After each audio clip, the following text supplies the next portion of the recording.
Welcome to Z Cineplex, your ultimate entertainment destination. Welcome to Z Cineplex, the home of entertainment, creativity, and cinematic excitement. Our channel is dedicated to bringing viewers a rich collection of engaging content that celebrates the world of movies, storytelling, and visual entertainment. Whether you're a passionate film enthusiast, someone who enjoys discovering new cinematic experiences, or simply looking for high-quality entertainment, Z Cineplex is designed to be your go-to destination. We strive to create content that is informative, enjoyable, and engaging for audiences of all ages, offering a unique blend of movie-related features, entertainment updates, insightful discussions, creative videos, and much more. Every upload is crafted with attention to quality, ensuring that our viewers receive an enjoyable experience that keeps them coming back for more. At Z Cineplex, we believe that cinema is more than just watching films.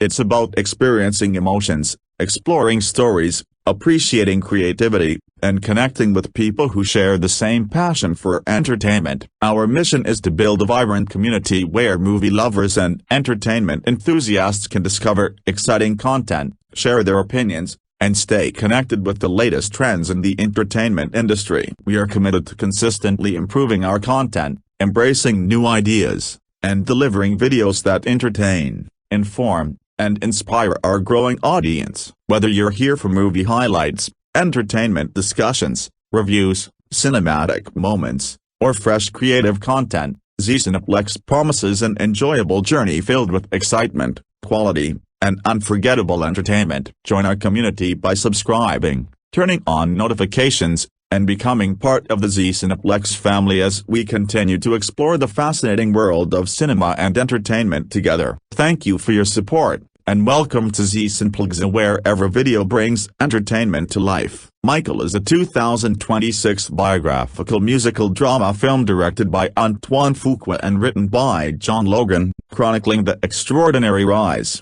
personal struggles, and unprecedented global success of legendary American entertainer Michael Jackson. The film follows Jackson's life from his early childhood as the gifted lead singer of the Jackson 5 during the late 1960s through his emergence as the king of pop, concluding with the record-breaking Bad World Tour in the late 1980s. The story explores his demanding upbringing under the strict guidance of his father, the Jackson family's rise to fame, his transition into a groundbreaking solo artist, and the creation of landmark albums such as Off the Wall, Thriller, and Bad. It also depicts the immense pressures of worldwide superstardom, his creative ambitions, and the personal sacrifices that accompanied his unparalleled success. Michael Jackson is portrayed by his real-life nephew Jaafar Jackson in his feature film debut, while Juliana Valdi portrays the young Michael. The supporting cast includes Nia Long, Colmin, Domingo, Miles Teller,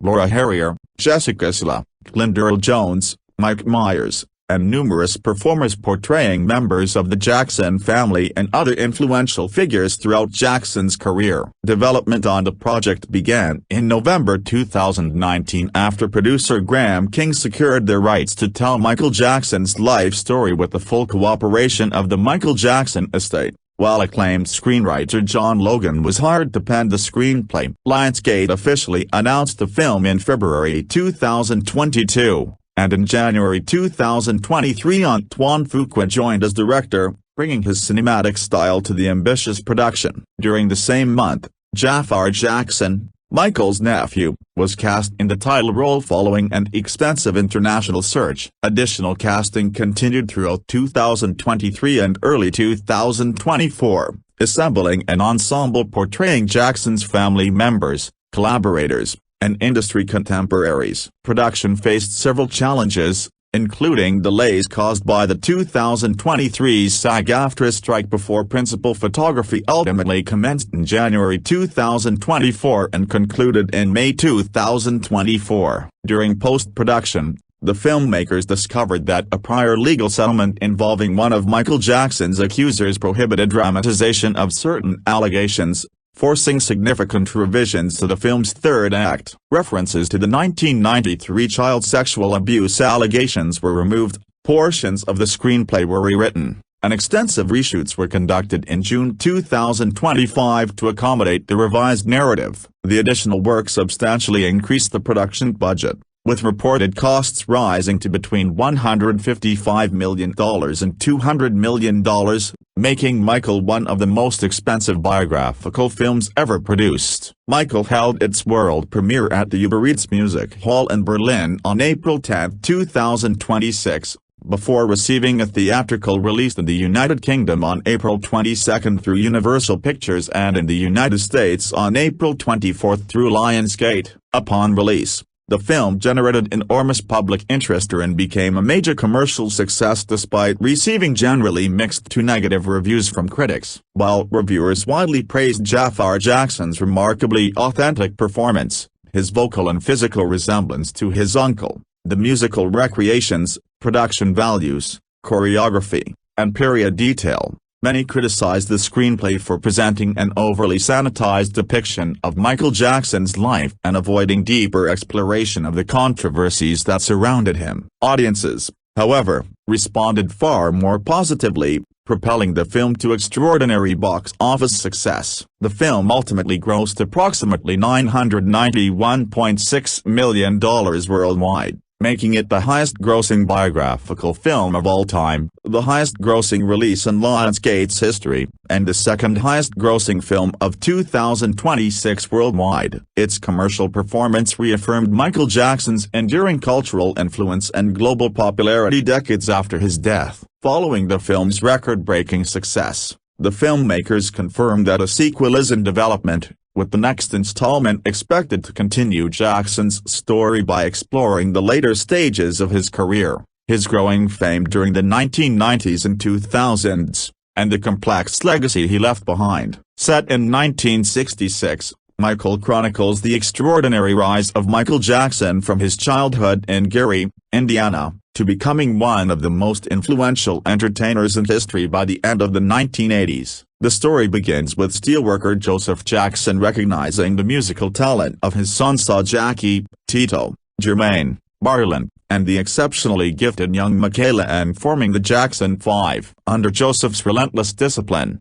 demanding rehearsals, and harsh methods of punishment, the brothers develop into a polished performing group that begins playing local talent shows, clubs, and theaters. Their remarkable performances eventually attract the attention of Motown executive Suzanne DePasse in Chicago in 1968, leading to a recording contract with Motown the following year. With chart-topping hits such as I Want You Back, ABC, and I'll Be There, the Jackson 5 become an international sensation, transforming their family's fortunes and enabling them to move from their modest home in Gary to the luxurious Havenhurst estate in Encino, California, in 1971. As Michael's extraordinary charisma and vocal ability continue to outshine those of his brothers, Motown founder Berry Gordy becomes convinced that he possesses the qualities to become a major solo superstar. By 1978, an adult Michael seeks artistic independence by signing with Epic Records, where he collaborates with legendary producer Quincy Jones on Off the Wall. Although the album becomes a massive commercial and critical success, Michael struggles to establish himself independently while remaining under Joseph's controlling influence. Forced to continue touring with his brothers on the Triumph Tour despite his growing solo ambitions, Michael wrestles with intense personal insecurities surrounding his appearance and the onset of vitiligo. Hoping to improve his self-image, he undergoes rhinoplasty, but his relationship with Joseph continues to deteriorate. Encouraged by his trusted bodyguard and close friend Bill Bray, Michael decides to take control of both his career and personal life. In 1981, with the assistance of entertainment attorney John Branca, he formally dismisses Joseph as his manager, marking the beginning of his complete creative independence. Inspired by his compassion for sick children during visits to children's hospitals and driven by an unwavering desire to create music unlike anything the world had ever seen, Michael begins developing his next album, Thriller. While conceptualizing the music video for Beat It, he watches television coverage of the violent rivalry between the Crips and Blood Street gangs and envisions uniting members of both groups in the production as a powerful symbol against violence. Released in 1982, Thriller shatters global sales records and becomes the best-selling album of all time, while Michael's electrifying performance of Billie Jean during the Motown 25 television special featuring the debut of his iconic moonwalk cements his place as a global cultural phenomenon. Recognizing that MTV largely refuses to air videos by black artists, Michael and John Branca meet with CBS Records president Walter Yetnikoff, who pressures the network by threatening to withdraw the entire CBS music catalog unless Michael's videos receive proper rotation. MTV ultimately relents, paving the way for Billie Jean, Beat It, and Thriller to revolutionize music television and permanently change the industry's landscape. At the height of Michael's unprecedented success, Joseph seeks to reunite the Jackson brothers for the 1984 Victory Tour and partners with boxing promoter Don King to secure a lucrative sponsorship agreement with PepsiCo, contingent upon Michael's participation. Although reluctant to revisit the past, Michael reluctantly agrees. During the filming of a Pepsi commercial, a pyrotechnic malfunction causes his hair to catch fire, leaving him with severe third-degree burns and permanent nerve damage. Michael and John Branca pursue legal action against Pepsi, eventually donating the settlement money to the burn center where he received treatment. While recovering in the hospital, Michael spends time comforting fellow burn victims, an experience that deepens his humanitarian outlook and strengthens his determination to use his fame for charitable causes. After recovering, he fulfills his commitment to the Victory Tour despite growing tensions within the family. At the final concert at Dodger Stadium, the Jacksons performed together one last time, including renditions of Human Nature and Working Day and Night. In an emotional announcement before the audience, Michael declares that it will be the final performance with his brothers, symbolically severing his professional ties with Joseph and closing the defining chapter of his family's musical legacy. The film concludes in 1988 with Michael taking the stage at London's Wembley Stadium during the triumphant Bad World Tour, where he performs before a sold-out crowd, embracing complete artistic freedom and firmly establishing himself as the undisputed king of pop. The film stars Jaafar Jackson in his feature film debut as the adult Michael Jackson, portraying the legendary performer from his emergence as a solo artist through the height of his global superstardom. The younger Michael is portrayed by newcomer Giuliano Valdi, who depicts the future king of pop during his childhood years with the Jackson 5. Colmin Domingo plays Michael's father,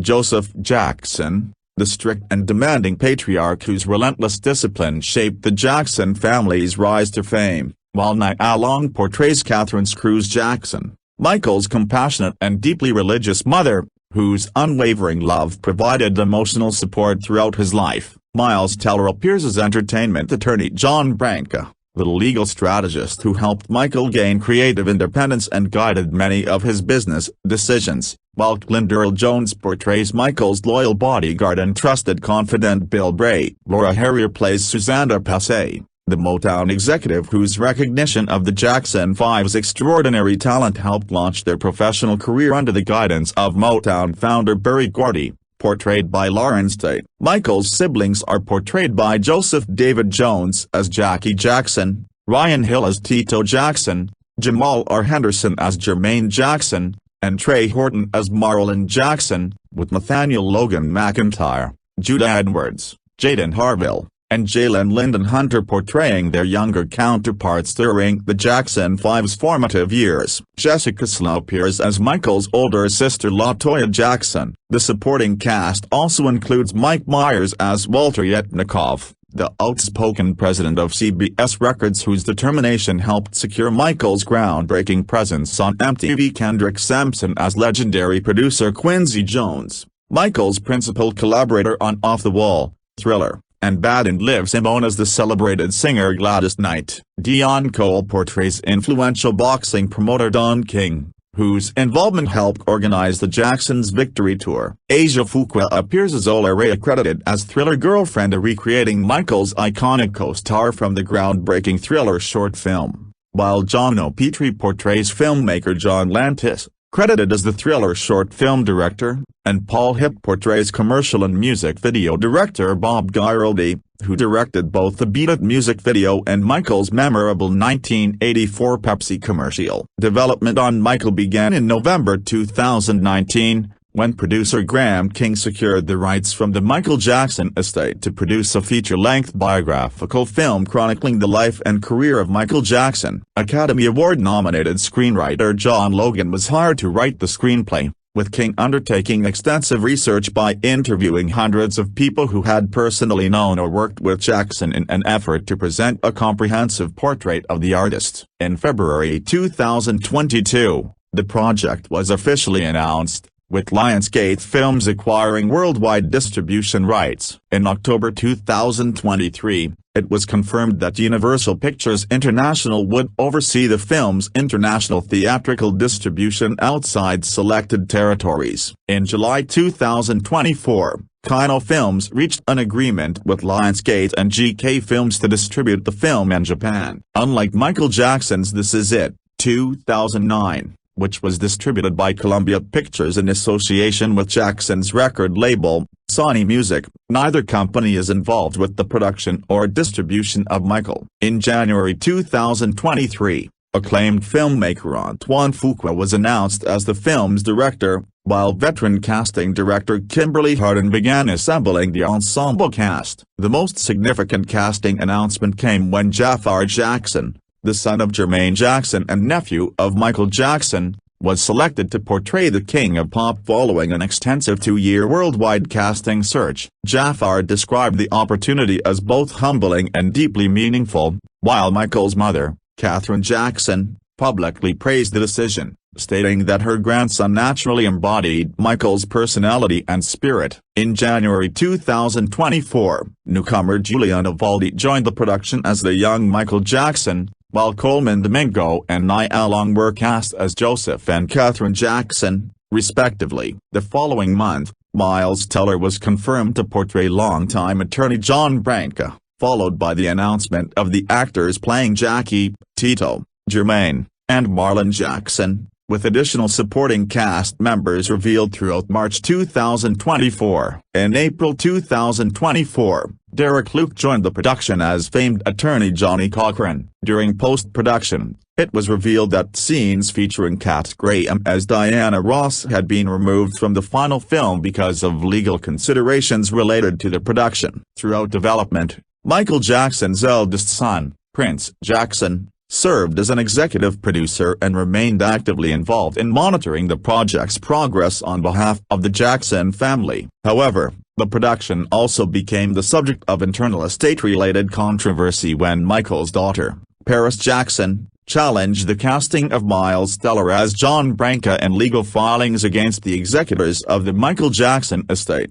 John Branca and John McClane. Paris argued that emphasizing Branca's role in the narrative could disproportionately elevate his importance in Michael's life while increasing production costs that might affect the estate's assets. She further alleged that Branca sought to position himself as a central figure in Michael Jackson's story, accusations that became part of the broader legal dispute surrounding the administration of the estate during the film's production. During development, Michael underwent extensive revisions as the filmmakers refined the scope and focus of the story. Early drafts of John Logan's screenplay explored some of the most controversial chapters of Michael Jackson's life, including the child sexual abuse allegations that first emerged in 1993 and their lasting impact on his personal and professional life. Producer Graham King stated that the filmmaker's objective was to create a film that would humanize but not sanitize Jackson, presenting what he described as the most compelling and unbiased portrayal possible. However,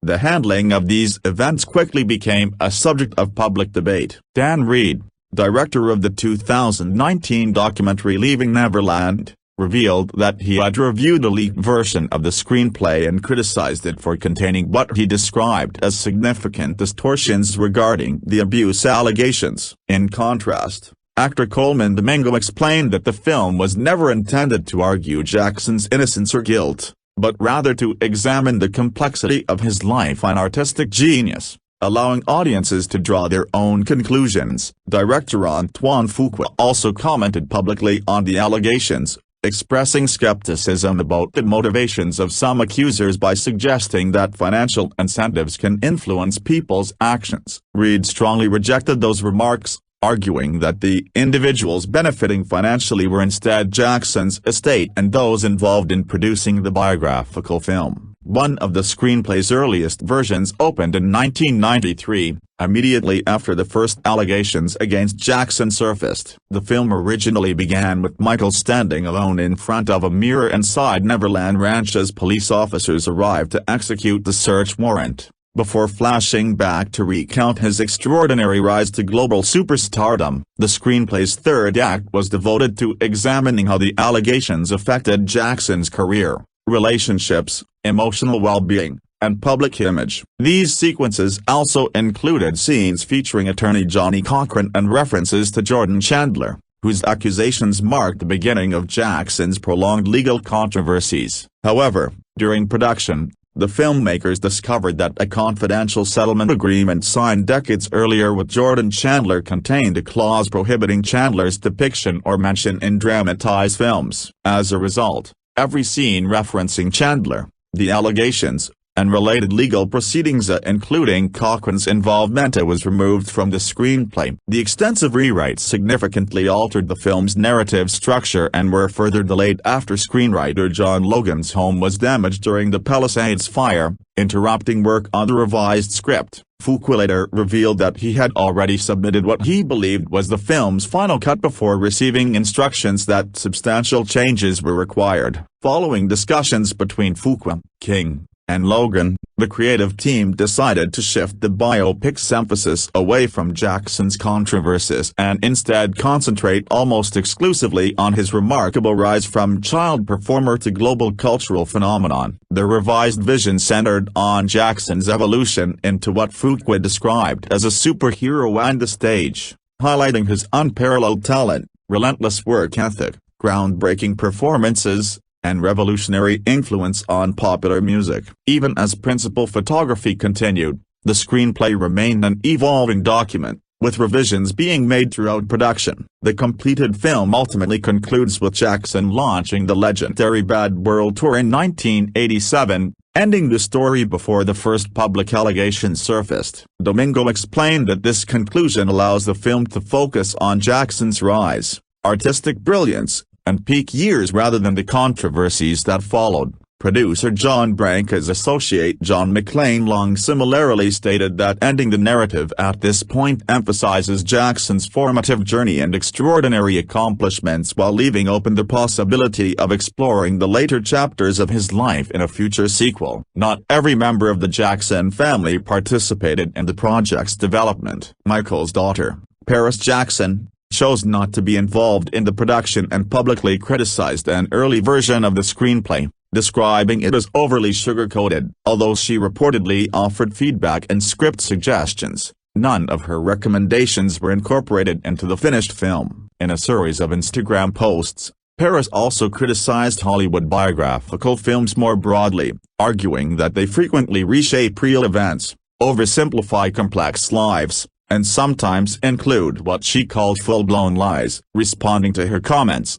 Colmin Domingo expressed his hope that Michael would ultimately serve as a respectful tribute to her father's artistic legacy while acknowledging the complexity of his life. Several members of the Jackson family are also absent from the film, including Janet Jackson, Randy Jackson, and Rebe Jackson. According to LaToya Jackson, Janet was invited to participate but respectfully declined to have herself portrayed, while Randy and Rebe were likewise not included in the final version of the biographical drama. Principal photography for Michael was originally scheduled to begin in mid-2023, with an estimated 80-day filming schedule centered in Santa Barbara, California. According to the California Film Commission, the production was expected to generate significant economic activity, spending approximately $120 million on crew wages, local vendors, and production services. However, filming was postponed following the 2023 SAG-AFTRA strike, which halted numerous major Hollywood productions. Once the labor dispute concluded, cameras officially began rolling on January 22, 2024. and principal photography continued through May 30, 2024. Academy Award-winning cinematographer Dion Beebe ultimately served as director of photography, replacing Robert Richardson, who had initially joined the project before departing to work on Quentin Tarantino's then-planned film The Movie Critic, a project that was later cancelled. The film's visual style was further shaped by Academy Award-winning production designer Barbara Ling, while acclaimed costume designer Marcy Rogers recreated the distinctive wardrobes spanning Michael Jackson's career, from his early years with the Jackson 5 to his record-breaking solo performances during the 1980s. During the initial production, the filmmakers shot an expansive amount of material covering Jackson's life through the mid-1990s, including dramatizations of the child's sexual abuse allegations, the subsequent media scrutiny, and a large-scale recreation of the 1993 police raid on Neverland Ranch. These sequences formed a substantial portion of the film's original third act and were intended to depict the dramatic turning point in Jackson's personal and public life. However, after the discovery of a legal clause contained within Jordan Chandler's confidential settlement agreement prohibiting dramatized references to Chandler, the screenplay underwent major revisions. All scenes connected to the allegations, Chandler, the Neverland investigation, and related legal proceedings were removed, requiring the production to substantially restructure the narrative. As a result, extensive reshoots were conducted in June 2025 over a 22-day period to replace previously filmed material with an entirely new conclusion that shifted the focus back to Jackson's extraordinary rise to international superstardom. Although industry reports suggested that the production had entered a state of creative turmoil, Lionsgate publicly rejected those claims, insisting that the additional photography represented a normal part of refining a large-scale production rather than evidence of behind-the-scenes problems. The reshoots significantly increased the film's production costs, leading to widespread reports that Michael had become one of the most expensive biographical films ever produced. Some industry estimates placed the revised production budget at approximately $200 million, claiming that the newly filmed ending alone cost around $50 million. However, Variety later reported that the additional photography actually increased the budget by only $10–15 million, with the extra costs reportedly financed by the Michael Jackson estate. Regardless of the exact figure, the film's overall scale expanded considerably, reflecting the ambitious recreation of Jackson's legendary concerts, elaborate musical performances, iconic music videos, and meticulously detailed historical settings. The production also relied heavily on cutting-edge visual effects to recreate large audiences, enhance concert environments, and seamlessly integrate period-accurate locations and performances. During Lionsgate's annual earnings call in February 2025, the studio confirmed that production was nearing completion as post-production entered its final stages. Around the same time, reports emerged that the finished assembly exceeded 4 hours in length, prompting discussions within Lionsgate and the filmmakers about potentially dividing Michael into 2 separate films. Although that possibility was seriously considered, the studio ultimately opted to release the project as a single feature. In May 2025, Lionsgate officially postponed the film's release to 2026, while confirming that the revised version would have a runtime of approximately 3.5 hours. The extensive post-production process included visual effects work from several leading international studios, including Cinesight, Industrial Light Magic, ILM, Folks, Rodeo FX, Rising Sun Pictures, and Lola Visual Effects, under the supervision of visual effects supervisor Louis Maureen. Editing responsibilities were shared by an accomplished editorial team consisting of Conrad Buff, Tom Cross, John Ottman, and Harry Yoon, who worked together to shape the film's large-scale narrative following its substantial restructuring. In January 2026, the Writers Guild of America finalized the screenplay credits, awarding John Logan sole screenwriting credit, while acknowledging that additional off-screen literary material had been contributed by Kenya Barris and Peter Saji during various stages of the film's lengthy development and revision process. The soundtrack for Michael showcases a curated selection of 13 songs spanning the most influential periods of Michael Jackson's career, serving as the musical backbone of the biographical film. The soundtrack features performances from Jackson's early years as the lead singer of the Jackson 5 alongside some of the most iconic recordings from his groundbreaking solo albums Off the Wall, 1979, Thriller, 1982, and Bad, 1987. These songs accompany the film's depiction of Jackson's evolution from a gifted child performer into one of the most successful and influential entertainers in music history, highlighting many of the defining moments of his artistic development, chart-topping success, and legendary stage performances. The carefully selected tracklist reflects the film's narrative focus on Jackson's rise to global superstardom and concludes with the launch of the Bad World Tour, emphasizing the period in which he reached the pinnacle of his commercial and creative achievements. Complementing the licensed songs is an original orchestral score composed by Laur Rossner, whose underscore provides the emotional and dramatic framework for the film. Rossner's compositions enhance key character moments, intimate family scenes, and large-scale concert recreations, blending cinematic orchestration with the energy and emotion of Jackson's music to create a cohesive musical experience that supports the film's celebration of his life, artistry, and enduring cultural legacy. The marketing campaign for Michael began with an exclusive first-look presentation at CinemaCon on April 10, 2024. Where Lionsgate unveiled early footage to theater owners and exhibitors. The footage generated an overwhelmingly positive response, with attendees praising Jaafar Jackson's striking resemblance to his uncle, Michael Jackson, the film's large-scale musical recreations,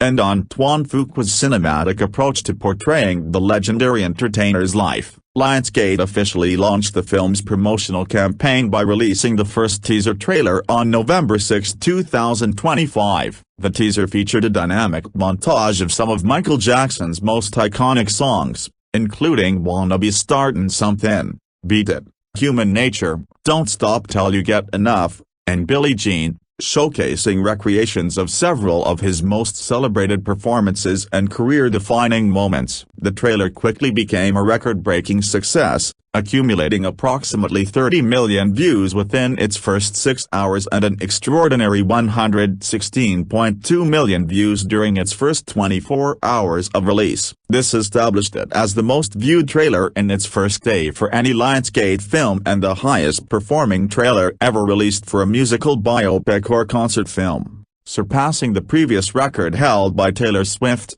The Eras Tour, 2023, which received 96.1 million views during its first 24 hours. Michael subsequently held its world premiere in Berlin on April 10, 2026, before receiving its wide theatrical release in the United States on April 24, 2026, including premium IMAX engagements. The film was distributed domestically by Lionsgate, while Universal Pictures handled international distribution across most overseas territories. Additional regional distributors included Volga in Russia and Kino Films in Japan, with the Japanese theatrical release beginning on June 12, 2026. Prior to its final release date, the film had undergone several scheduling changes, having originally been slated for release on April 18, 2025. Before being postponed to October 3, 2025, and ultimately moving to its April 2026 launch. Following its theatrical run,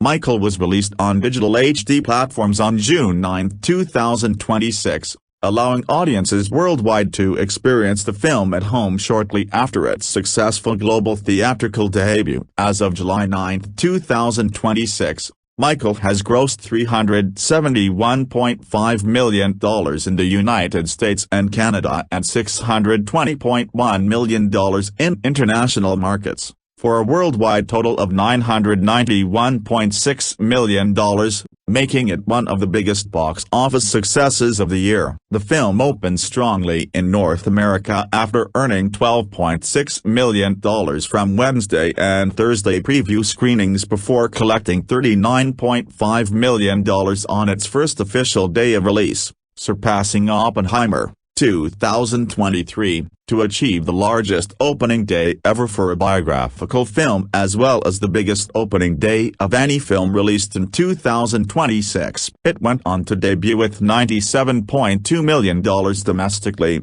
setting a new opening weekend record for a musical biographical film and surpassing the previous record held by Straight Outta Compton, $60.2 million in 2015. During its second weekend, the film earned $54 million, representing a solid 44% decline from its opening weekend while finishing in second place behind The Devil Wears Prada 2. Internationally, Michael also enjoyed a record-breaking launch, earning $18.5 million by April 23 and establishing first-day box office records for a musical biographical film across numerous overseas markets. It debuted to $121.6 million internationally, bringing its worldwide opening weekend total to $218.8 million, while IMAX screenings contributed $24.4 million, marking the largest IMAX opening ever for a musical biographical film. The film continued to dominate throughout its theatrical run,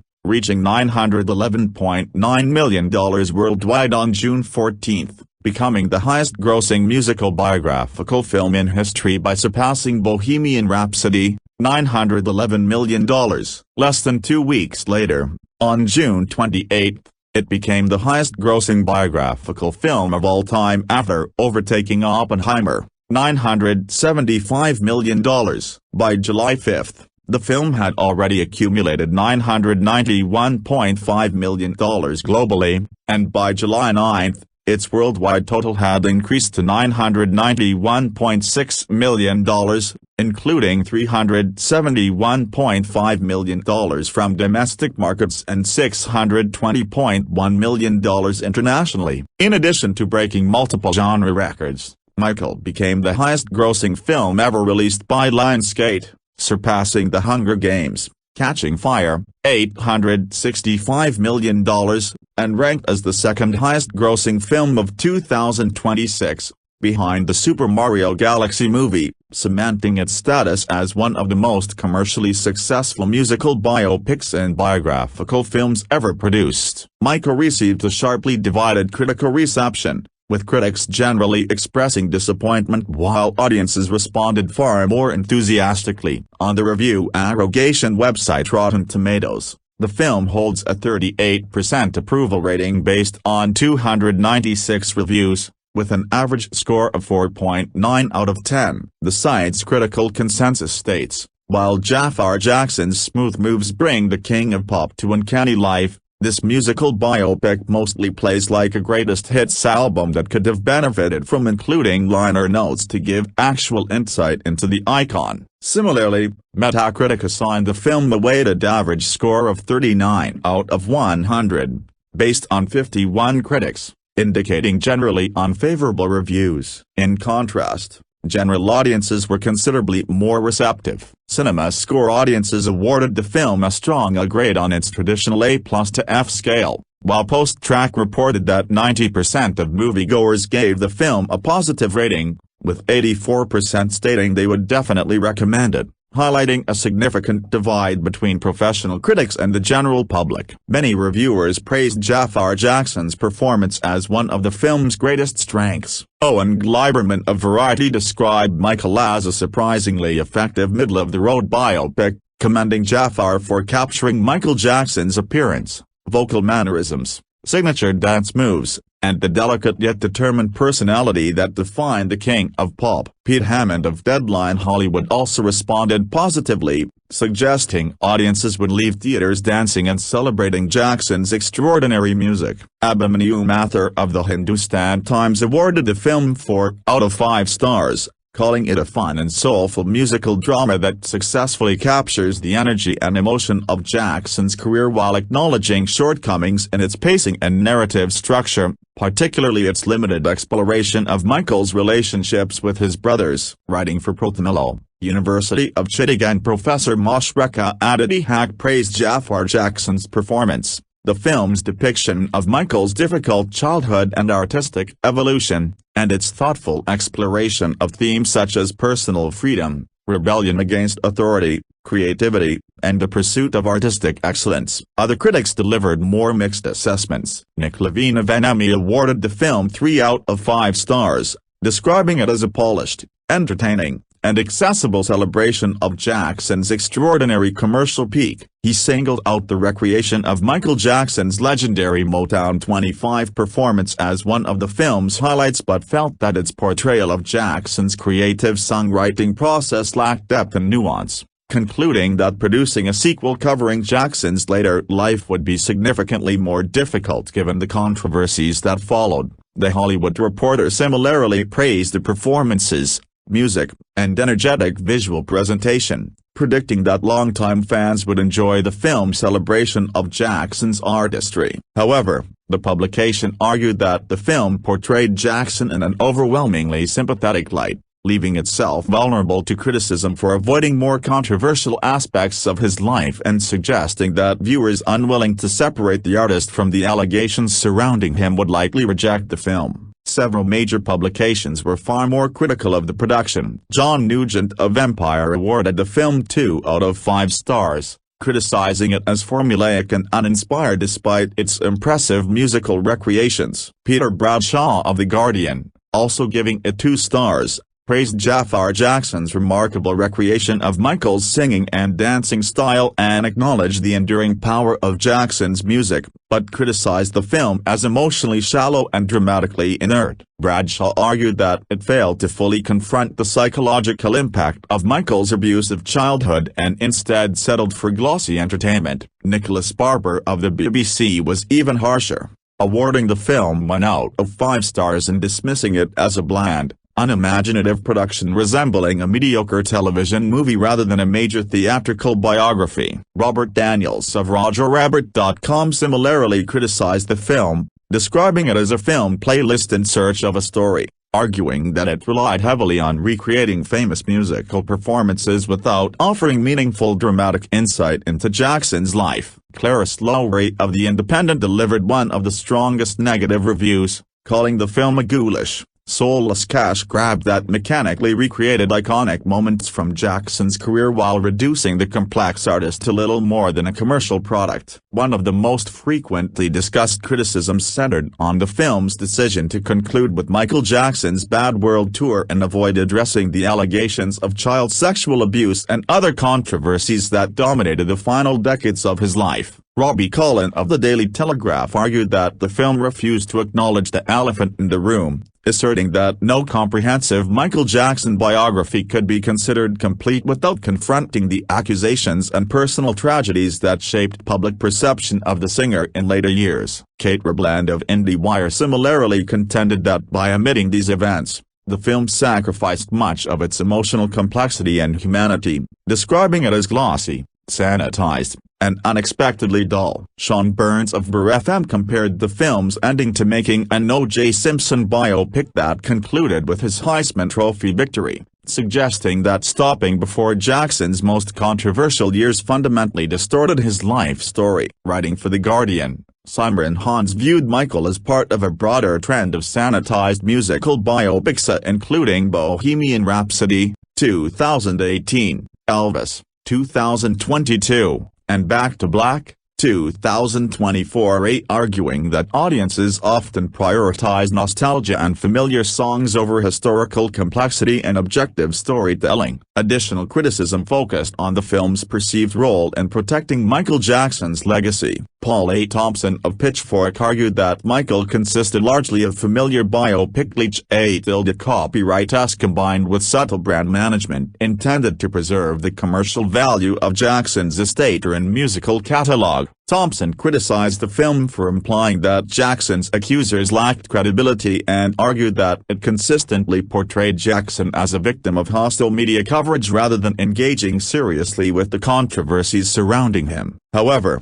not all commentators agreed with these criticisms. Writing for The Root, Lawrence Ware defended the film's narrative choices, arguing that because the story intentionally focuses on Jackson's rise to superstardom and concludes before the allegations emerged, it should not be criticized for omitting events outside its chosen timeframe. Ware also suggested that critics often apply different standards to biographical films about black musicians than to similar films about white performers such as Elvis Presley and Elton John. He concluded that Michael succeeds in celebrating the extraordinary talent, musical legacy, and cultural influence of one of popular music's most iconic entertainers, delivering the inspirational and celebratory experience that many fans had hoped to see. Review 1. Apparently, this is a part 1 from what I've heard. I watched Jaafar talking about it in an interview and I personally don't like the idea of there being a sequel, but it seems like it's going to happen. In my opinion, his story needs to only be one movie or a miniseries because a sequel would be overall depressing considering where this movie ends. Regardless of what you believe he did or didn't do, it's part of his life and I don't particularly need to see it. If it does happen, his family does not need to be the ones doing it. I'm sure people already go into this movie with they have an agenda mindset which sure, they want to celebrate their brother/dad/son/uncle. But yeah, broken bar, I have a lot of feelings about a sequel. But with that said, I love Michael Jackson. I have been a fan all my life. There was a point in my life where I was low-key obsessed though the only paraphernalia I own is a bad t-shirt. I should get a poster or something, crazy how I never got one. So, I went into this movie with an open mind but also hoping I would have a good time. There might be mild spoilers but that's just because the broken bar it's a biopic and a lot of this is public knowledge. Pros. Cast and characters. Jaafar Jackson as Michael Jackson. When we meet teenage Michael, he's so hopeful and happy that he can work on his first solo album but he's nervous to tell his father. We get to watch 3 years of Michael's life as a teenager and young adult. Michael is a hard worker and a perfectionist when it comes to his craft. He asks questions, makes suggestions and tries to fight for his freedom to explore what he can do. We see the unease and fear when interacting with Joseph, his tenderness with Catherine and his loneliness overall. He loves animals and searches for connections with them. He cares for other people, shown by him visiting children in hospitals and donating to the burn unit. Jaafar is fantastic in this debut role. When I saw he was cast, I was like okay sure. He's definitely a Jackson by appearance but that means nothing to me for acting ability. I hope it's not just because he's Jermaine's son. I found clips of him talking, singing and I said okay, I can actually hear a bit of Michael in his voice here broken bar which is that Jackson voice. The movie stills were a little uncanny, but when that teaser came out, I really wish I did a trailer reaction. I gasped. The amounts of time I gasped at him in this movie a broken bar. It was the combination of Jaafar clearly understanding Michael and the costume and makeup working together to help with this portrayal. It was amazing and there were a few times when I teared up or almost burst into tears because it looked like Michael was literally on the screen. He's amazing. As a fan and audience member, he did his due diligence on getting Michael's mannerisms, cadence, that voice, and the way he walked down. He put a lot of care into the role, and it paid off. There are a few scenes where I focused on his eyes because the eyes are the windows to the soul and Jaafar was able to do it every time. This is his first experience acting. Whenever he interacted with Joseph, you could see how afraid, nervous he was through facial expressions and small physical reactions. But also, when that fire does show up, it didn't feel forced. The singing and dancing are top-notch, and you can see how hard Jaafar worked. There were a few times where I went well, no one can truly move like Michael but he did the damn thing. I cannot take anything away from him in this role. Jaafar did what he was supposed to do. I really hope they don't attempt to catapult him into being the next Jackson singer but Jaafar Jackson the actor or a broken bar who may put out an album down the line and do movie scores. Since he said he always had interest movie scores, get onto a rom-com immediately Jaafar. I saw he said this is only the beginning for him in acting and he wants to do a thriller, so those things interest me. I want to see more of him. Giuliano Valdi as young Michael. As 10-year-old Michael, we see the intentions to become the Jackson 5 and then being the Jackson 5. This Michael is excitable but also in a constant state of fear. Intimidation because of Joseph's intensity. We see him get into trouble multiple times, which Michael always said he would get into trouble the most and probably got the worst whoopings. But he's working hard. Giuliano is so charming, and that's tenfold seeing him in these interviews. I'm not gonna lie, when we first saw him, I silently went oh no, because I was worried he wasn't going to be very good. Kid actors can be a hit or miss, but he proved me wrong. My friend texted me, "You know what, in a few years make him Miles Morales, and I can get behind that lol." Colmin Domingo as Joseph Jackson. He's Michael's father, and big yikes lol. Joseph is intense and he wants his boys to skyrocket into stardom. There is an underlying theme of family and loyalty with him, which in some circles can be positive, but Joe makes it negative because he's abusive, a narcissist and manipulative. He works the boys hard. He mostly ignores Catherine's comments, but sometimes they do placate him. He gets angry when he doesn't get his way, and he constantly throws family around even though he's the one pushing people away with his controlling nature. Colmin Domingo is great, and I knew he was going to do when he was cast. First, those colored contacts were crazy pull and made it worse whenever he showed up on screen. He was scary and intimidating, and there were times where they played up his interactions with Michael almost like a horror movie, which is legit. Nia Long is Catherine Jackson. She's Michael's mother, and she's soft-spoken and gentle. She loves her family and has to watch Joseph be hard on the boys, but she's not innocent since she did let it happen without intervening more. Throw some grits on him, girl. But that wasn't really her style. We see her interact with Michael the most, to show their tender relationship and how they'd watch TV shows together. She was a huge encouraging force in his life. It's very sweet. I thought Nia Long was good casting, and I thought she did well. Supporting cast. There are a lot of people who pop up in the movie, but I won't touch on all of them. Clint Earl Jones as Bill Bray. He's Michael's bodyguard and ultimately a father figure. They have a great relationship. He protects him and drives him, but he also offers advice, and Michael leans on him when needed. I really enjoyed their dynamic. I thought Kealan Jones did great. Kendrick Sampson as Quincy Jones. Quincy Jones is a co-producer of Michael's 3 solo albums Off the Wall, Thriller and Bad. While the movie doesn't show this point in MJ's life, they officially meet during The Wiz. Quincy believes in Michael's talent and supports his musical genius and amplifies it, but also helps hone it. What a crazy pull to see Kendrick Sampson as Quincy. Great casting. He's not around a ton, but he's good when he is. Lauren State as Berry Gordy. Berry Gordy was a music producer and president of Motown. He's around when the Jackson 5 is recording I Want You Back, and he's immediately drawn to young Michael's talent and spark. He gives him notes and trusts that the kid can adjust on his own. I also liked that he was played as if he was challenging Joe a few times. Another crazy pull with Lauren State in the role. He was great as well. Music, choreography. Rich Tontaliga are the lead choreographers for the film, and they've worked with Michael, so that helps a ton. I just know they had Jaafar and Giuliano working hard to get Michael's signature movements down. I think Jaafar worked hard to be as technical as possible. Giuliano clearly had fun and worked hard to nail young Michael's energy. They're both very good. As for the music, there was a large team, but the music used was from Michael's discography along with the Jackson 5s. They blended Michael's vocals with Giuliano and Jaafar's when singing. I think you can tell though when Jaafar's voice is a bit louder because his voice is just a tad deeper. It was seamless. You do get to hear the boys when there are certain ad-libs. It's all handled very well. Costumes, makeup. Donna Beltran is the main costume designer, and I think she does a good job at recreating Michael's iconic looks. The Grammys beaded jacket was impressive even though we only saw it for a short time. The beaded outfit,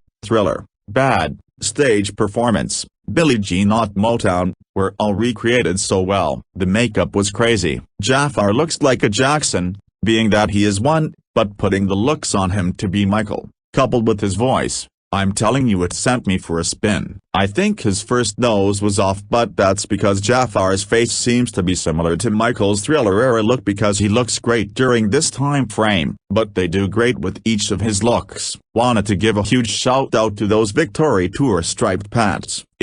Michael's influences. Something I think the film does well is show how Michael watched people and shows, movies that inspired his moves or his short film music videos. We see him as a kid watching TV and mimicking Little Richard's dance moves, even getting Marlon in on the action. When he's older, he gets his inspiration from scary movies he enjoys. He likes Charlie Chaplin, Gene Kelly, Fred Astaire and the Three Stooges because of how they move and use their bodies. We see him watching the news that helps inspire aspects of music videos. Jaafar said he got to experience some of Michael's inner thoughts by gaining access to things he wrote down, journals etc. Michael was a manifester and he often wrote notes to himself, so we see that happen a lot as well, ways to keep him moving forward, especially when dealing with Joseph. I loved they included things that inspired him because while he was an innovator and a genius, he was still influenced by the world around him. Michael's connections,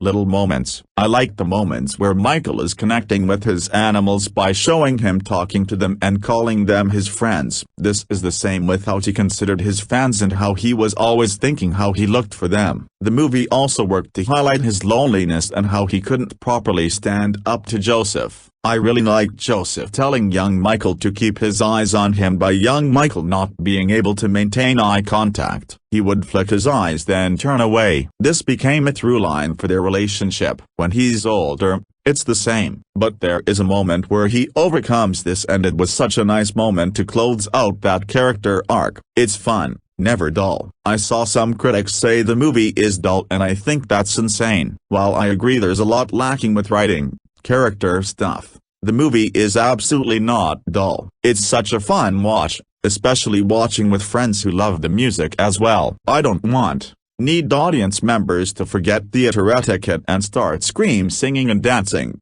distracting from the film, but getting excited to see the making of a lot of iconic videos on the big screen is exciting. Watching Jaafar Jackson go through the movie is truly a joy to watch. Every time Colmin appeared there were jump scare happening around us. That's hilarious. The movie is fun if nothing else. Cons. Editing. This was something I immediately said I could see being criticized. The editing isn't necessarily bad but it's jarring, and it doesn't completely help how the story is told. First, there are so many close-ups that I said a few times please back up. Oh my god. There's too much jumping around where we're only focusing on his greatest hits, and while that's not a bad thing, it leaves a lot left wanting in a biopic about Michael Jackson. There's not enough time and places to really focus on emotional moments or let things settle before we're moving on to the next important thing. This could be a result of whatever was cut, but if there is a second film, I hope they approach the editing in a more serious way. It can't be stylized like this one is. Character depth. It's crazy to saw character depth in a biopic, but I do think this is something missing a bit in the movie. Specifically for Michael, I think we have good moments with him, showing his loneliness and showing him searching for meaning in his work and his life, but at the same time, we don't get to see the moments where he actually gets to be free. The Wiz being cut from this movie is a big deal because that's a time in Michael's life where he got to be on his own, discover disco at Studio 54, hung out with Stephanie Mills, got to experience life without his family and Joseph at his neck at only 18-19 years old. Whatever issue Diana Ross had, all of this was cut due to her involvement in Michael's life at this time, and that cuts a huge chunk. As mentioned before, The Wiz is where he met Quincy Jones. His being at Studio 54 is what inspired him to want to make Off the Wall. I like that they showed influences in other places, but there are huge influences that are just gone. I mean, they show him reading The Wizard of Oz as a kid,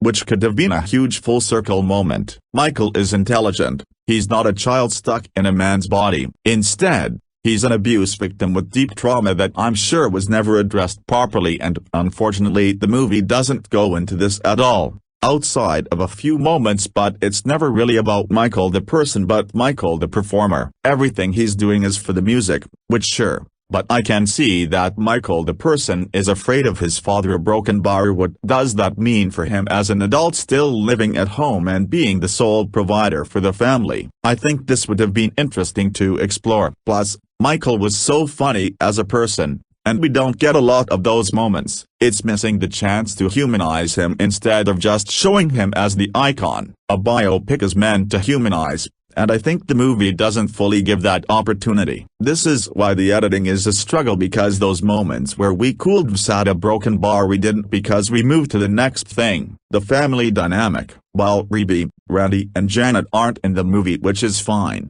the other brothers in Latoya are, and the movie doesn't do a great job in including them. Sure, it's not about them exactly, but they're his family and they're involved with Michael's story for a long time. He had strong relationships with his siblings, but the movie barely shows that. We have moments here and there, but it wasn't enough. I know they probably wanted to harp on him being lonely, but that's why he's lonely. He has great relationships with his brothers, but Jackie has a family. Jermaine was estranged for a while, and whatever Marlon and Tito were doing a broken bar, but they weren't doing it with Michael. Plus, besides Marlon and Latoya, no one is explicitly named. I think when they're adults, well over an hour into the movie, I think there's some indication who is who, but there's never a moment where they're like, this is Jackie, Tito, Jermaine, Marlon and Michael. When Joe has them reaching their arms out and he says, "There's no more so-and-so," that could have been a moment to show each brother when he says their name. It's egregious when everyone has two actors. I was able to tell them apart due to me being familiar with the dynamics of the Jackson 5, but still. Jackie, being the oldest brother, was protective, but we never saw him interact with Michaela broken bar ever. Jermaine and Michael were close, and when Jermaine stayed with Motown when the rest left for Epic Records was hard on Michael. It's just a line about Jermaine choosing his side, but we don't even get to know how they felt about it. Michael was a jokester, he was funny and clever, but we don't see much of that besides a few moments. This was such a missed opportunity. Were the brothers mad when he announced what he did at the Victory tour? It cut after the tour to his bad performance, so we didn't get to see any fallout from anyone besides Joseph, and even then, that was quick.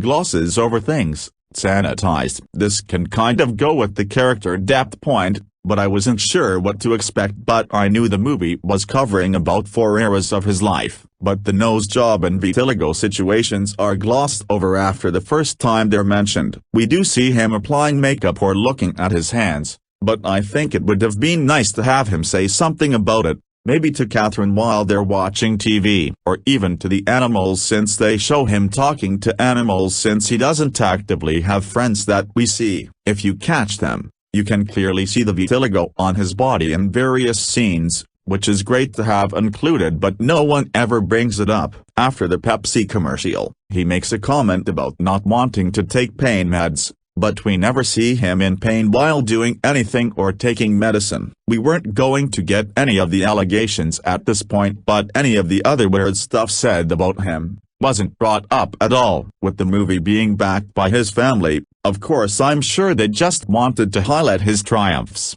which is what I think Paris Jackson gave notes about, but doing that I think causes the movie to lack some of that extra meat that's needed in a biopic. It would have been important to see him affected by the trauma he faced. We really only saw that nervousness whenever Joseph was actually in the room, or when it came to telling him about solo albums, but I think they needed to have him collaborating and then being triggered. People have talked about witnessing these kinds of moments with Michael. It lacks that extra realism, which is annoying since we get that some with Michael's interactions with Joseph and how that's so well acted between Jaafar and Colmin. This is why after seeing it, I think it needed to be a mini-series to be able to focus on these harder topics, but also his family shouldn't have been the main ones leading the charge for the film. Overall, I know my cons are heavy cons, but that doesn't stop that I thought the movie was good and I had a really good time. I love Michael Jackson's music, it's transcendent in so many ways, and I think the movie shows that. The acting is great across the board. Colmin Domingo is rightfully scary as Joseph Jackson, and Giuliano Cruvaldi as young Michael steals the show with his charm and energy. But Jaafar Jackson is the heart of the film. It's clear he worked so hard to embody this person who meant a lot to so many people and who had incredible work ethic, musical genius, but also a deep center that is shown mostly through his acting. Everything surrounding Jaafar's ability to perform is so good. The costuming, hair and makeup, The music and choreography are also impressive. That there were times where I was mesmerized that I wasn't watching an actual Michael Jackson performance. It honestly feels like Michael is being channeled through Jaafar. The acting is good across the board really. The movie is fun and keeps you constantly entertained, whether it's the performances or quick emotional moments. I appreciated how the movie allowed us to see Michael's influences and little moments that work for who work either and who he is as a person. On the other hand, I think the editing doesn't help with the storytelling. I think it's detrimental in a lot of ways. I also wish we got to sit with Michael's emotional state and character more. We moved on too fast from quieter moments to get to the performances or musical connections. The family dynamic is lacking when it comes to Michael and his siblings, and while I didn't give this its point, I would have liked to have seen Michael interacting with his collaborators more, such as Michael Peters, who worked with Michael on a lot of his earlier videos. It also sanitizes things that I think could have been grittier. Yes, Joe is portrayed as a villain, but I think the movie is low-key nice to him, and I think they should have allowed him to be worse than they portrayed. But it's fine. In the end, the movie is a great time, and I can't wait to watch it so many more times. I think Michael would be proud to watch Giuliano and Jaafar capture his essence. Great experience. Rating: 3.75 out of 5 stars. What is your favorite Michael Jackson song? Music video: Billie Jean. A song, video or broken bar? I'm unsure. Yeah, broken bar. I have to reevaluate. Lol. Let me know your thoughts in the comment section below. Be sure to follow this blog for more movie reviews. Thanks for reading. The biggest question hanging over Michael, Antoine Fuqua's long-gestating Michael Jackson biopic, isn't whether it's a good movie, it's whether you can review it like a movie, or whether the shadow it arrives under is too big to step out from. I've decided to meet the film where it is, not where it isn't. Every biopic is someone's version of a life, and this one happens to be the Jackson family's version. Shepherded by the estate, legally blocked from depicting certain chapters, and shaped by reshoots that ballooned the budget past $200 million.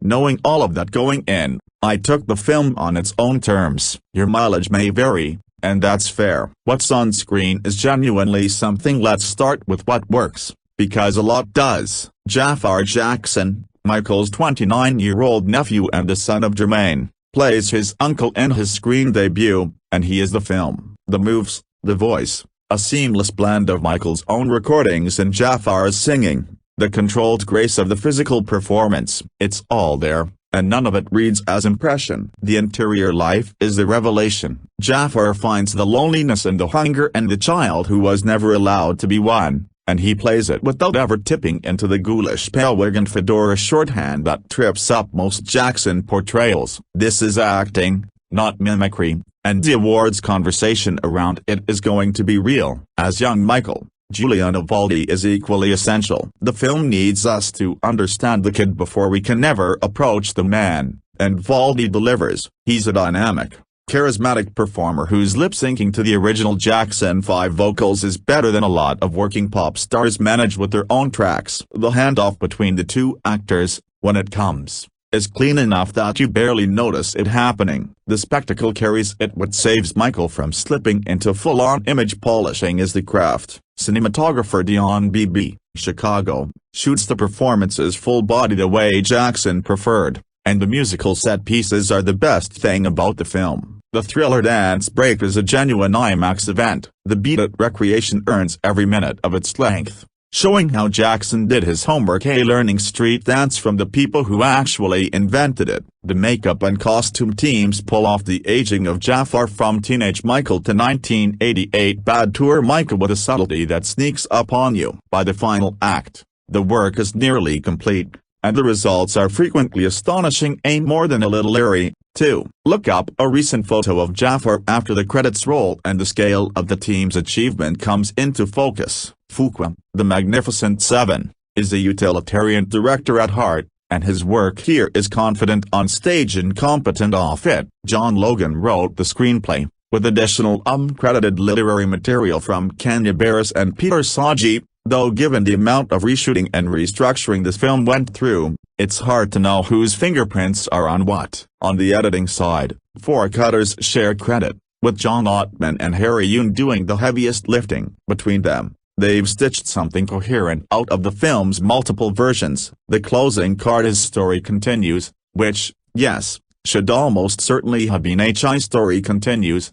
Leaves the door open for the sequel that's reportedly already being discussed. Colmin Domingo brings the weight. I went and thinking Colmin Domingo, Preston, was a lock for a supporting actor nomination as Patriarch Joe Jackson, and he's as compelling as you'd expect. The makeup and hair team do extraordinary work turning him into a near exact match for the real Joe. In Joe, Domingo finds something harder to watch than simple cruelty. A man who genuinely believed the damage he was causing was love. What holds him back from the full awards push, I suspect, is the absence of the one or two showstopper scenes he needs. He's great throughout without ever quite getting his Oscar clip. Nia Long, 47 meters down, uncaged, has the trickier assignment as Katherine Jackson. The film presents a version of Katherine the family clearly wants preserved, and those who know the longer story understand it's softer than the full picture. Long plays her serenely, which is a smart choice either way. And it's impossible to watch her and not wonder if Michael modeled his own soft-spoken cadence on hers. Miles Teller, Top Gun, Maverick, shows up in a shaggy wig as Michael's lawyer John Branca, and Mike Myers, Bohemian Rhapsody, appears in prosthetic eyebrows that look like they're considering leaving the room. Clint Earl Jones, Fear the Night, gets a small but meaningful part as bodyguard Bill Bray. Jones makes Bray a presence more than a performance, which is exactly right for a character whose power was proximity. Now we have to discuss where it gets complicated. The abuse allegations are absent not by choice, but because of a settlement clause with accuser Jordan Chandler that legally barred the filmmakers from depicting or referencing him. That's a matter of public record, and it forced significant reshoots. The reshoots added an estimated $50 million to the budget, a cost the Jackson estate covered in full. What's harder to explain is the sheer scale of everything else that got omitted. Where is Diana Ross, the mentor Michael idolized? Where are Whitney Houston and Shirley Temple, two of his closest celebrity friendships? Where is The Wiz, a pivotal career moment that doesn't even get a passing reference? He sings Ben without the single mention of the film it came from, or of his deep love for animals, a beat that basically writes itself and is simply skipped. Have no fear, Bubbles the chimp does appear a broken bar and vanishes just as quickly, and then there are the two biggest absences of all. The first is We Are the World, a song Michael co-wrote with Lionel Richie. It sold more than 20 million physical copies, making it the 8th best-selling single of all time, and it remains one of the defining cultural moments of the 1980s. The film doesn't touch it. That's not a creative choice I can defend. The second is the family itself. The estate's fingerprints soar all over the shape of the story. Though she has offered some faint praise for the finished film, Janet Jackson doesn't exist in Michael at all. Further, siblings who aren't credited as executive producers, Randy, Rebe, Janet, have been neatly edited out of the family tree. This is a film that loves Michael Jackson more than it's able to look at him. That's its limitation, and it's not an accident. Michael is a remembrance, not an excavation of the past. The people who are angry it's a celebration of sorts are going to be angry whether I tell them to be or not, and the people looking for a reckoning are going to have to wait for a different film. What this movie offers is Jaafar Jackson giving one of the performances of the year. Musical sequences shot like events, and a behind-the-music style run through a catalog that genuinely did change popular music forever. That's not a small thing. It's also not everything. Both of those can be true. 3. The early life and times of pop star Michael Jackson. As a kid, Giuliano Cruvaldi, he is trained for success by his abusive father Joseph. Colmin Domingo. As a young man, Jaafar Jackson, he seeks to strike out on his own. When talking about Michael Jackson's life story, there are two main elements to consider. There is, of course, his extraordinary and unprecedented pop music career, which began aged just 6 with the Jackson 5, before as a solo artist releasing the best-selling album of all time, Thriller. And then there's his eccentric and often troubling personal life, which includes numerous accusations of child abuse, which he denied, including being charged in 2003 with 7 counts of child molestation. for which he was acquitted. Michael, the first feature-length cinematic biopic of the star, decides to tell the story of the former, but ignores the latter. The number of Jackson family members listed in the credits as producers gives some hint to the hagiographic approach. Recent reports, meanwhile, have suggested that extensive reshoots had to take place in order to remove any reference to the accusations, due to legal reasons. Whatever the truth, across this 2-hour-plus runtime, there was apparently no room to mention Jackson's controversies. Instead, it's a deeply generic music biopic, the kind that would make even Dewey Cox raise his eyebrows. Our rags-to-riches account begins in 1966 in Gary, Indiana, when Michael is still a young boy living in a humble 2-bedroom working-class house with 8 siblings, and ends in 1988 conveniently, a full 5 years before Jackson's first abuse allegations surfaced, by which time he is the anointed king of pop. Director Antoine Fuqua, whose work, which includes all 3 Equalizer films, has gotten progressively sillier after showing such promise with 2001's Training Day, hits the key musical milestones with workmanlike efficiency. He has found impressive avatars for young Michael and Giuliano Cruvaldi and slightly older Michael in Jaafar Jackson, son of Jermaine and nephew of Michael, both of whom are hugely talented performers, dancers and, one presumes, singers. It's unclear how much lip-syncing is actually involved, and nobody can deny the astonishing back catalogue of bangers in Jackson's discography, an archive the film hungrily raids. In its ploddingly boring biopic-by-numbers way, Michael's success was predestined, written in the stars, entirely inevitable. While professionally Michael's career seems to find no friction whatsoever. He gets a record deal, he tops a chart, he tops another chart, he tops yet another chart. He encounters his main conflict with his father and former manager, Joseph Colmin Domingo, on terrifying form. John Logan's script takes pains to emphasize the very real abuse Michael suffers. At one point, Joseph calls his son Big Nose, and the tyrannical way in which the patriarch runs his family business is heartbreaking. Even if Michael's siblings get short shrift, his brothers barely get a line of dialogue between them. Janet is not appearing in this film, but the film seems to insist that Michael's story is only a triumph, when it is clearly just as much a tragedy. "I have to be perfect," he tells the doctor when undergoing his first rhinoplasty. Often, it is oddly revealing in ways it never intended to be. "There's no one like you and there never will be," fawns his lawyer and manager John Branca, Miles Teller, portrayed here in glowing fashion. Branca also happens to be a producer on the film, as well as a co-executor of Jackson's estate. Fuqua plays this scene as Michael finally taking control of his own destiny, but it reads loudly as if he surrounded himself with enablers and yes men. And throughout, it is very difficult to avoid watching certain moments without thinking of the unspoken context, of the enormous, looming, hulking elephant in the room. The scenes where Michael obsessively reads Peter Pan, kisses his pet llama on the face, runs around a toy shop like a giddy toddler, plays Twister with a CG chimpanzee or spends time at a children's hospital make for a surreal, uncannily uncomfortable viewing experience, especially in how it is uniformly played out as merely cute and adorable. Ultimately, this feels very strongly like a cynical money-making machine. There is already talk of a follow-up film. This one ends with the somewhat threatening, James Bond-esque title card. His story continues, and perhaps that will find room for some darker material. As with its theatrical cousin, the hit West End musical thriller, it will undoubtedly make tons of cash, playing to packed houses of gleeful tourists and die-hard fans. It follows the same template set by the near-billion-dollar grossing Queen biopic Bohemian Rhapsody. Both films share a producer in Graham King, and ends in much the same way. Instead of Queen's Live Aid gig, we get the Jackson 5's final performance at Dodger Stadium, followed by Michael's Bad Dear 1988 Wembley gig,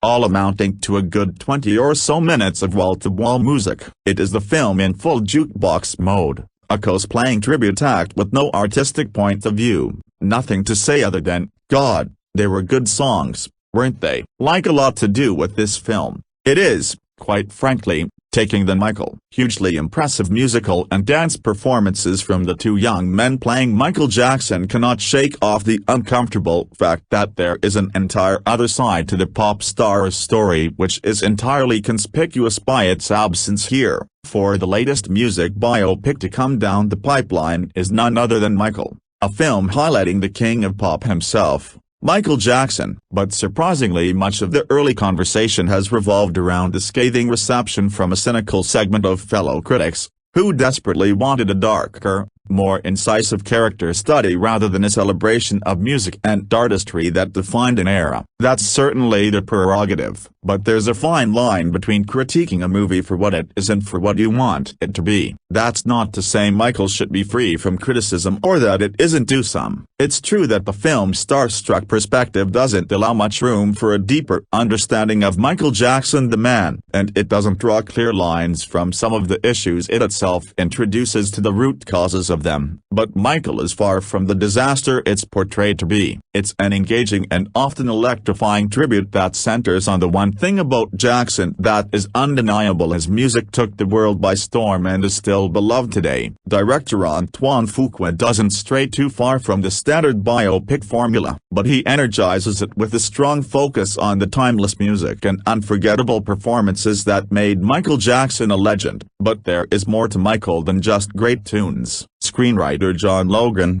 Gladiator, Skyfall, hones in on a specific sliver of Michael's family life. His story tells of a domineering father, a nurturing mother, and a talented son eager to take charge of his own career. The story begins in 1966 with the blue-collar Jackson family living in Gary, Indiana. That's where Joseph Jackson, portrayed with uncomfortable intensity by Colmin Domingo, brings his 5 sons together to form a music group he calls the Jackson 5. The youngest is 10-year-old Michael, played by an extraordinary Giuliano Cruvaldi, the group's sweet yet eccentric lead singer who loves Peter Pan and watching movies with his mother, Catherine, night long. The cold-hearted and abusive Joseph sees the Jackson 5 as his ticket out of the steel mill, so he pushes his sons through a punishing schedule of rehearsals and aerial gigs until they're finally noticed and signed by Motown Records. It doesn't take long for their album to reach the top of the charts and the Jackson 5 quickly becomes a household name. Joseph wastes no time moving his family out of Gary and into a mansion in Encino, California. As years go by,